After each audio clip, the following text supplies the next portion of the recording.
اعوذ باللہ من الشیطان الرجیم بسم اللہ الرحمن الرحیم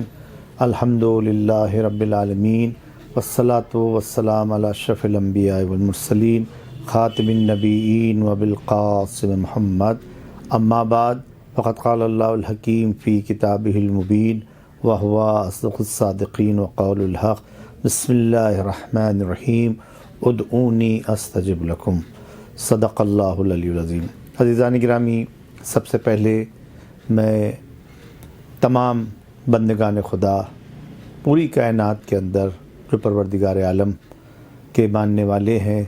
سرور کائنات کے ماننے والے ہیں، مولا متقیان غالب کل غالب علی بن ابی طالب علیہ السلام کے ماننے والے ہیں، ان سب کو ماہ رجب المرجب کی آمد کی مبارکباد عرض کرتا ہوں۔ اور بڑا ہی مبارک مہینہ ہے یہ، جیسا کہ آپ جانتے ہیں۔ ارشاد رب الحق ہے ادعونی استجب لکم، تم ہم کو پکارو، ہم تمہاری پکار کا جواب دیں گے۔ پروردگار عالم نے پورے قرآن کے اندر بندگان خدا کو متوجہ کرنے کے لیے، پروردگار عالم نے تمام بندگان خدا کی دعاؤں کو قبول کرنے کے لیے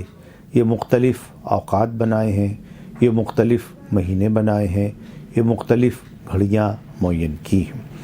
جس کے اندر عبد و معبود کے رشتے کے لیے بہترین طور کے اوپر سب سے پہلے پروردگار عالم نے قرآن مجید کو نازل کیا ہے، کہ جو ایک نزولی کیفیت رکھتا ہے، جس کے لیے ارشاد ہو رہا ہے انا انزلناہ فی لیلۃ القدر، ہم نے اس قرآن کو شب قدر میں نازل کیا۔ قرآن مجید نزولی کیفیت رکھتا ہے بندگان خدا کی ہدایت کے لیے، قیامت تک کے لیے یہ رحمت ہے، قیامت تک کے لیے یہ منشور ہے، قیامت تک کے لیے تمام دنیا والوں کے لیے یہ شفا بنا کر بھیجا گیا ہے۔ لہٰذا پروردگار عالم نے اس کے ذریعے سے بندگان خدا کو احکامات، دعائیں اور جینے کا سلیقے، انبیاء کی راہ و روش کی طرف متوجہ کیا ہے۔ کبھی دعاؤں کے ذریعے، کبھی پروردگار عالم نے احکامات کے ذریعے سے بندگان خدا کو اپنی طرف راغب کیا ہے۔ اس نے حکم دیا نہ ہم سے مانگو، ہم تمہاری دعاؤں کو قبول کریں گے۔ یہ دعا کا پیرا ہے، اس کی طرف سے یہ آیا ہے کہ ہمارے بندگان خدا جب ہم کو پکارتے ہیں تو ہم اس کا جواب دیتے ہیں۔ یہ دعاؤں کا مہینہ ہے، یہ مغفرت کا مہینہ ہے۔ اپنے احکامات کو نازل کرنے کے لیے قرآن جو ہے سیر نزولی رکھتا ہے پروردگار عالم کی طرف سے۔ ہم کو نماز کا حکم دیا، ہم کو روزے کا حکم دیا، ہم کو حج کا حکم دیا، ہمیں حسن اخلاق کا حکم دیا، ہمیں بہتر بننے کا حکم دیا، ہمیں پڑوسیوں کے حقوق ادا کرنے کا حکم دیا۔ یہ سارے احکامات پروردگار عالم نے قرآن میں نازل کیے۔ لیکن بندگان خدا کی صدا، بندگان خدا اپنی آواز کو کیسے پہنچائیں، کیسے لے جائیں، کیسے یہ سیر سعودی اختیار کریں، اس کے لیے بڑا مسئلہ تھا، کیونکہ میں گناہگار، میں خطا کار، میری زبان نجس، میں خطا کار ہوں، میری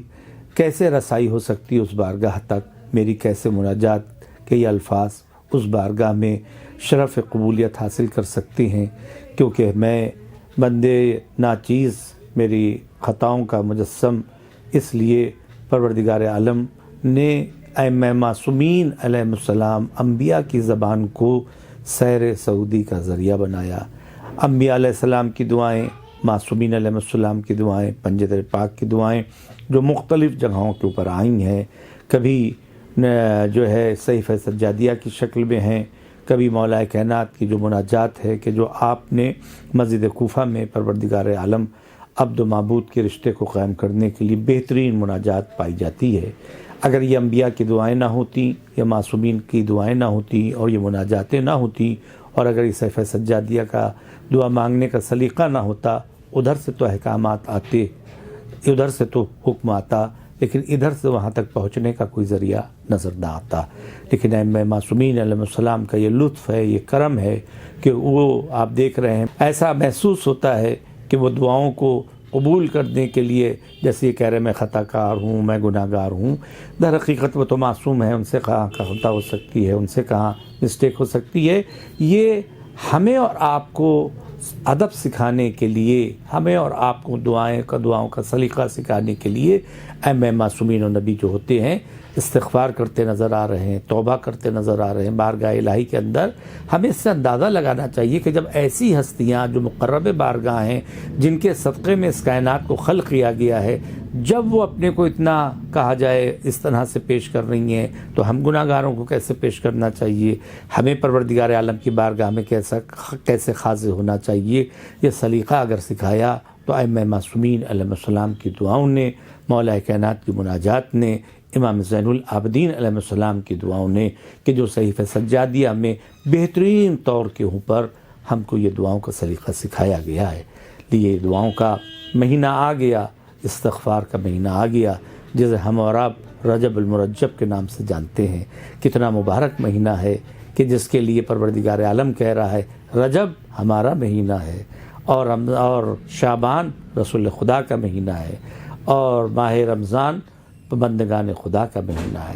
مومنین، وہ مہینہ شروع ہو رہا ہے جس کے اندر عرفاء کہتے ہیں کہ یہ پہلا باب ہے کہ جو پروردگار عالم کی بارگاہ میں کھل رہا ہے۔ اس سے ہم کو اور آپ کو بہتر طور کے اوپر فائدہ اٹھانا چاہیے ہے۔ بہتر طور پر میں اپنے نفس کے لیے کہہ رہا ہوں، استغفار کرنا چاہیے۔ جو خطائیں ہو گئی ہیں، جو بھول چوک ہو چکی ہے، جو ہم سے بارگاہ الہی میں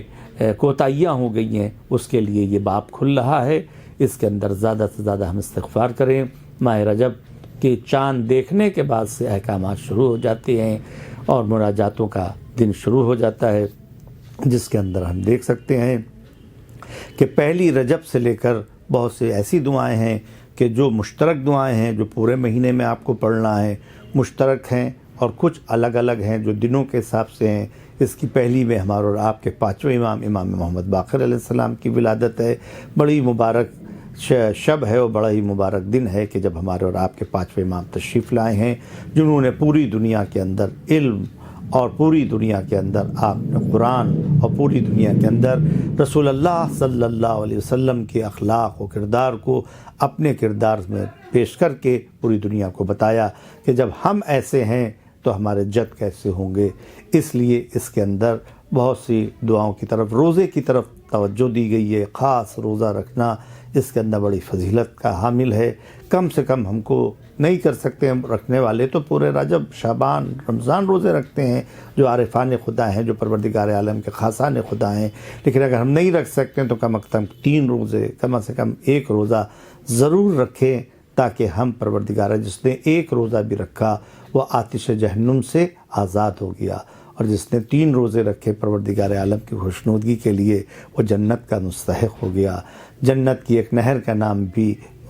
رجب ہے کہ جو بہہ رہی ہے، یہ اس سے سیراب کیے جائیں گے۔ رسول خدا سیراب کر رہے ہوں گے، مولا کائنات سیراب کر رہے ہوں گے، ان کو پکارا جائے گا جب قیامت کے دن، اے کہاں ہے رجبیون، کہاں ہے رجبیون، ان کو آواز دی جائے گی تو ان کے چہرے درخشاں ہوں گے، ان کے چہرے چودھویں کے چاند کی طرح ہوں گے، جن کو بلایا جائے گا۔ اسی رجب کے مہینے میں ایک دعا بہت ہی شد و مت کے ساتھ آئی، جس کی طرف ہم اشارہ کر رہے ہیں۔ آپ خود اس کا مطالعہ کیے گا، اور مطالعہ کرنے کے بعد اس کو آپ ضرور پڑھیے گا۔ چھوٹی سی دعا ہے جو ہر نماز کے بعد آپ دیکھ سکتے ہیں، ہر نماز کے بعد آپ کو بھی پڑھنا ہے، جس کی طرح میں متوجہ کر رہا ہوں، جو شروع ہو رہی ہے بسم اللہ، چوتھے امام کی دعا ہے جو نماز کے بعد پڑھنا ہے۔ یا من ارجوہ لکل خیر و آمن سخط عند کل شر، یا من یؤتی الکثیر بالقلیل، یا من یؤتی من سأل، یا من یؤتی من لم یسلہ ومن لم یعرفہ تحننا منہ رحمہ، آتنی بمثلتی یا جمیع خیر الدنیا جمیع خیر الآخرہ، واصرف عنی بمثلتی یا جمیع شر الدنیا شر الآخرہ، فإنہ غیر منقوص ما عطیت وزدنی من فضلک یا کریم۔ اس کے بعد چوتھے امام نے اپنے بائیں ہاتھ سے اپنی ریش مبارک کو پکڑا اور آپ نے اشارہ کیا، یا ذا الجلال والاکرام، یا ذا النعماء والجود، یا ذا المن والطول، حرم شیبتی علی النار۔ انشاءاللہ دوسرے آگے کے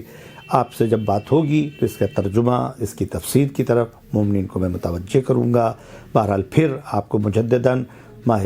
رجب کے آمد کی مبارکباد دیتا ہوں، پانچویں امام کی ولادت کی مبارکباد دیتا ہوں، اور اسی کے ساتھ ساتھ 13 رجب مولا کائنات کی ولادت کی مبارکباد، اور اس کے ساتھ ساتھ 27 رجب اور معراج نبی کی بھی مبارکباد۔ پورا مہینہ بہت ہی مبارک ہے۔ خدا ہم سب کی دعاؤں کو قبول فرمائے، جو مشکلات میں ہیں مومنین ان کی مشکلات کو رفع فرمائے، اور جو بیمار ہوں ان کو شفائے عاجل و کامل مرحمت فرمائے، ہمارے تمام مراجع کرام کو طول عمر بابرکت مرحمت فرمائے۔ والسلام علیکم ورحمۃ اللہ وبرکاتہ۔